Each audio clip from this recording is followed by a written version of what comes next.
Am I good right here? Good.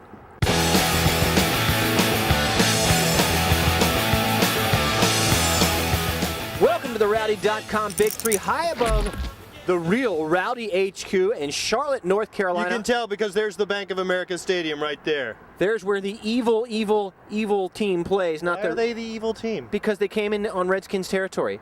I'm Buck Fever, your Buzz Cutler, not Bassmasters. We're going to talk about the three burning issues in NASCAR racing today. Issue number one today, Buck Fever, is the bow tie brigade. Ford has not only not won in NASCAR's top series, they haven't won in all three series. Those guys are reeling over there at Ford Motor Company. It's probably because Ford took no money from the government and had to spend all their money to stay alive. Yes, Ford is reeling. Those guys just seem to get it done. I think Matt Kenseth will make the chase for the championship, but Carl Edwards, had to be voted in for the All-Star race. It's time for Jack Roush to take off the hat and really get to work.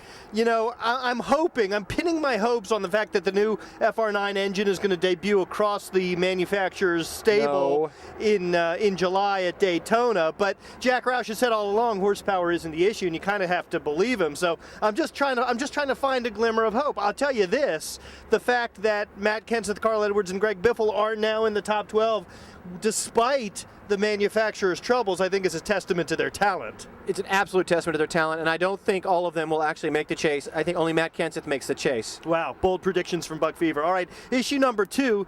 Young Joey Logano left his formative years on Monday, turning 20. He's no longer a teenager. Wow. Might be a good time just to sort of reflect on his first season and a half in NASCAR and what he's been able to accomplish thus far. Well, he came in heralded as the greatest thing since sliced bread, his nickname, and he looked like absolute crap when he came in. And we all said, oh my God, he's way too young. They rushed this. His dad pushed him into it.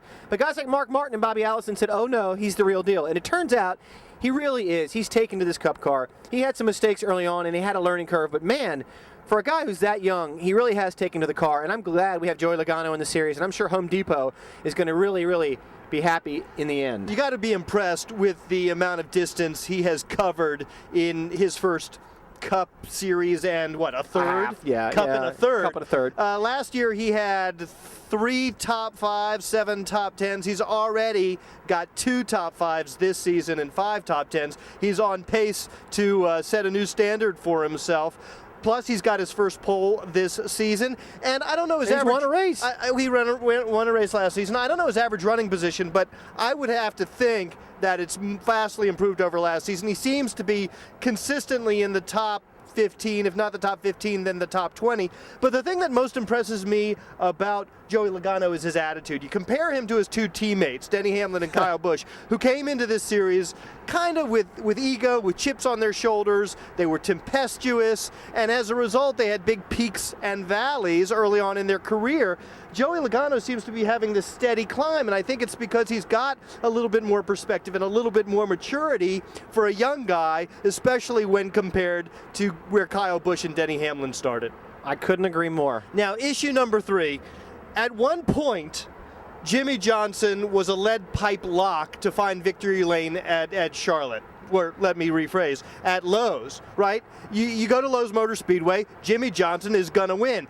But this will mark the first time Jimmie Johnson has ever competed in a points-paying race at Charlotte Motor Speedway as opposed to Lowe's Motor Speedway. Come on. Do you think the Lowe's car will have as much success on Charlotte Motor Speedway as it did at Lowe's Motor Speedway? Yes, I think he is a lead pipe lock to win this race. He proved it in the All-Star race. He didn't get it done. Lately, he's not been getting it done. He's been having bad luck. But the irony is, bad luck for Jimmie is not winning races. Bad luck for other guys is wrecking out of the entire series. Don't underestimate the symbiosis, the connectivity of the Lowe's car on the Lowe's track. One might even call the relationship parasitical at times. Look, the Lowe's car and the Lowe's track had their chakras aligned because they had like sponsors.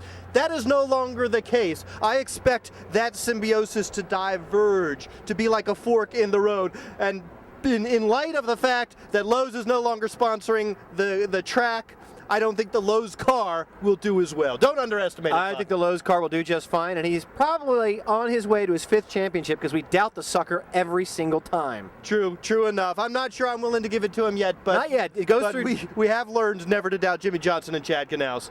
All right, from high atop uptown Charlotte, I'm Buzz Cutler for Buck Fever. That's the Rowdy.com Big Three for today.